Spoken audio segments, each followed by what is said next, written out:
Hello everybody, my name is Dr. Benjamin Ritter, Leadership and Career Coach, here to help you create a career that you can love. And in this video, I'm going to reveal the 5 tips. Yes, 5 tips. I hope there's 5. No, there's 5 that relate to career advice that you probably didn't get. So when you were first searching for a job, you probably just went to a job board and applied. When I was younger, I went from store to store and asked them if they were hiring. Things have changed a little bit. I'm pretty happy about it. Easy Apply makes things a lot easier, I'll tell you that. But it may make things easier, it doesn't make things better. So the first piece of advice you probably didn't get was you need to proactively search for the job you want.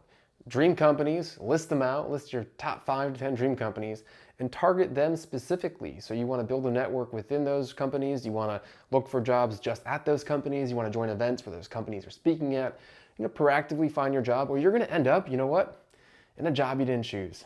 Now, point number 2, because if you've ended up at a job you didn't choose, you might end up not thinking your job's important. And a lot of us are reactive and not proactive to our careers, so we end up in places that we just don't want to be in. But that's wrong, because every job is important. Every job can teach you skills. Every job actually builds relationships and gives you experience to help you get your next job. And so a lot of people are looking for their next job when they're already in a job that they're not making the best use of. So how can you make the most of where you're at? How can you build relationships that are going to last forever? Because they will. How do you do work and work on projects that excite you? How do you ensure that where you're at is going to help you build your future? Because it is.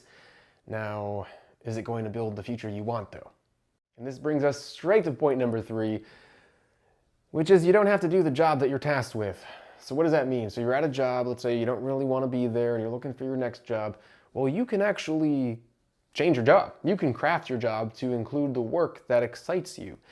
You just have to feel that you're empowered to do it. You're accountable for it because it's your job. So go speak to your boss. Go look at what work's being done throughout your organization and ask yourself, what do you really want to work on? And how's it going to help you today to help you get to where you want to be tomorrow? So for number 3 to work, though, you probably need number 4, which is to speak up.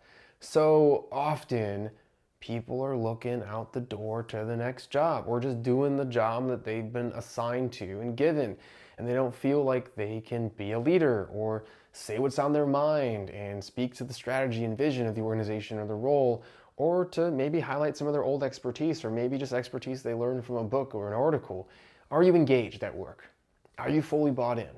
Are you accepting that you are choosing to spend your time here? If you do that, it's so much more likely that you're going to grow in your role, in your organization, and have better stories to tell throughout your career to help you get to the next step.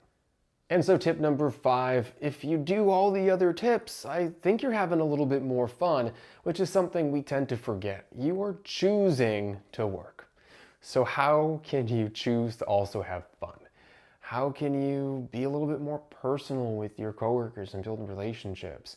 How can you adjust your work schedule and work life so that you're having a little bit more fun in the process?